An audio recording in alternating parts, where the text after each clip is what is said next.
ILQ എന്ന് പറയുന്നത് basically multiplying your learning quotient എന്ന ടാഗ് ലൈനിന്റെ ഫുൾ ഫോം ആണ്. എന്തുകൊണ്ടാണ് കുട്ടികൾ മാത്തമാറ്റിക്സിൽ വളരെ സ്ലോ ആയിട്ട്, പെർട്ടിക്കുലർലി അരിത്തമെറ്റിക്കിൽ വളരെ സ്ലോ ആയിട്ട് പെർഫോം ചെയ്യുന്നത് എന്നുള്ള ഒരു സംശയം കൊണ്ടാണ്. ഞാനും CAT പെർസെൻറ്റേജിൽ നാഷണൽ ലെവലിൽ കഴിഞ്ഞ 5 തവണയായി 100% വാങ്ങിയ രഞ്ജിത്ത് തോമസ് ജോഷുവും കൂടിയാണ് ഇതിനെക്കുറിച്ച് 2015 മുതൽ ഞങ്ങൾ ഇതിനെക്കുറിച്ച് റിസർച്ച് ചെയ്യുന്നുണ്ട്. ഒരു കുട്ടിയും 1ാം ക്ലാസ്സിൽ അരിത്തമെറ്റിക് പെർഫെക്ഷൻ ഇല്ലാതെയാണ് 2ലെത്തുന്നത്. ചുരുക്കത്തിൽ പറഞ്ഞു കഴിഞ്ഞാൽ നമ്മൾ 100% പെർഫെക്ഷനോടുകൂടി ഒരു ക്ലാസ്സിൽ നിന്ന് അടുത്ത ക്ലാസ്സിലേക്ക് പോയാൽ മാത്രമേ നമ്മൾക്ക് അതിൻ്റെതായ ബെനിഫിറ്റ് കിട്ടുള്ളൂ അടുത്ത ക്ലാസ്സിൽ എത്തുമ്പോൾ. അപ്പോൾ അതെങ്ങനെ അതിനെ ഓവർകം ചെയ്യാം? അപ്പോൾ നമ്മൾ 1ാം ക്ലാസ്സിലും 2ാം ക്ലാസ്സിലും അല്ലെങ്കിൽ 8ാം ക്ലാസ് വരെ ഇത് പെർഫെക്ഷൻ ആയിട്ട് പഠിക്കാത്ത കുട്ടികൾക്ക് പിന്നീട് എന്ത് സംഭവിക്കുന്നു എന്നുള്ളതാണ് നമ്മൾ ശ്രദ്ധിച്ചിരുന്നത്. 1ാം ക്ലാസ് പെർഫെക്റ്റ് ആയിട്ട് പഠിക്കാത്ത ഒരു കുട്ടി 2ാം ക്ലാസ്സിൽ 2 ഡിജിറ്റ് അഡീഷന്റെ ഹോംവർക്ക് ചെയ്യുമ്പോൾ ചിലപ്പോൾ ഒരു 2 മിനിറ്റ് കൊണ്ട് ചെയ്യുന്ന ഹോംവർക്ക് ചെയ്യാൻ ആ കുട്ടി 20 മിനിറ്റോളം എടുക്കും. അപ്പോൾ അതിനെ തുടർന്ന് ആ കുട്ടിക്ക് സത്യം പറഞ്ഞാൽ പഠനത്തോട്, പ്രത്യേകിച്ച് അരിത്തമെറ്റിക്കിനോടും മാത്തമാറ്റിക്സിനോടും ഉള്ള ആ ഒരു അഫെക്ഷൻ കുറഞ്ഞു വരും.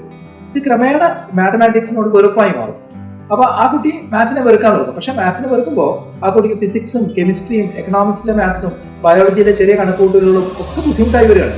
അപ്പൊ ആ ചുരുക്കത്തിലെ കുട്ടി വളരെ പിന്നോക്കം പോകും. നമ്മൾ ഈ സമൂഹത്തിൽ ഈ IQ എന്ന് പറയുന്നത് സ്പീഡ് ഓഫ് കോംപ്രിഹെൻഷനും സ്പീഡ് ഓഫ് പാറ്റേൺ റെക്കഗ്നിഷനും സ്പീഡ് ഓഫ് കാൽക്കുലേഷനെയും കൂടി ഒരു സം മാത്രമാണ്, അല്ലെങ്കിൽ ഒരു മൾട്ടിപ്ലിക്കേഷനാണ്. അപ്പൊ അത് ഈ മൂന്നിന്റെയും കൂടെ ഒരു മൾട്ടിപ്ലൈഡ് പ്രോഡക്റ്റ് ആണ് IQ എങ്കിൽ സ്പീഡ് ഓഫ് കാൽക്കുലേഷൻ എന്ന് പറയുന്നത് അതിനകത്ത് വളരെ ഇമ്പോർട്ടന്റ് ആണ്. നമ്മുടെ നെറ്റ് IQ എന്ന് പറയുന്നത് സ്പീഡ് ഓഫ് കാൽക്കുലേഷനുമായിട്ട് ഡയറക്ട്ലി കണക്റ്റഡ് ആണ്. നമുക്ക് ഈ സംഭവം ക്ലിയർ ചെയ്തെടുക്കാൻ പറ്റുവാണെങ്കിൽ വളരെയധികം ഫാസ്റ്റ് ആയിട്ട് ആ കുട്ടികൾക്ക് ഹോംവർക്കുകൾ ചെയ്യാനും കുട്ടികൾക്ക് പരീക്ഷയ്ക്ക് പെർഫോം ചെയ്യാനും ഒക്കെ കഴിയും.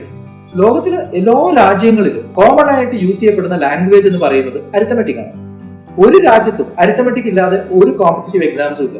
അത് 200 രാജ്യങ്ങളിലെ എല്ലാ കോമ്പറ്റേറ്റീവ് എക്സാംസ് എടുത്താലും അതിനകത്ത് 10% മുതൽ 50% വരെ അരിത്തമെറ്റിക്കിന്റെ ഓപ്പറേഷൻസ് ആണുള്ളത്. ഇത് ഏത് PSC ടെസ്റ്റ് എടുത്താലും, ബാങ്ക് ടെസ്റ്റ് എടുത്താലും, സിവിൽ സർവീസിന്റെ CSAT എടുത്താലും എല്ലായിടത്തും അരിത്തമെറ്റിക് കമ്പൽസറി ആണ്. അപ്പൊ ഇങ്ങനെ ഒരു ഘട്ടത്തിൽ അരിത്തമെറ്റിക് പെർഫെക്ഷൻ ഇല്ലാതെ കുട്ടികൾ ഒരു ക്ലാസ്സിൽ നിന്ന് മറ്റൊരു ക്ലാസ്സിലേക്ക് പോകുമ്പോൾ ആ കുട്ടികൾക്കുണ്ടാകുന്ന ബുദ്ധിമുട്ടുകൾ പരിഹരിക്കാൻ വേണ്ടിയാണ് നമ്മൾ MyLQ ആരംഭിച്ചത്.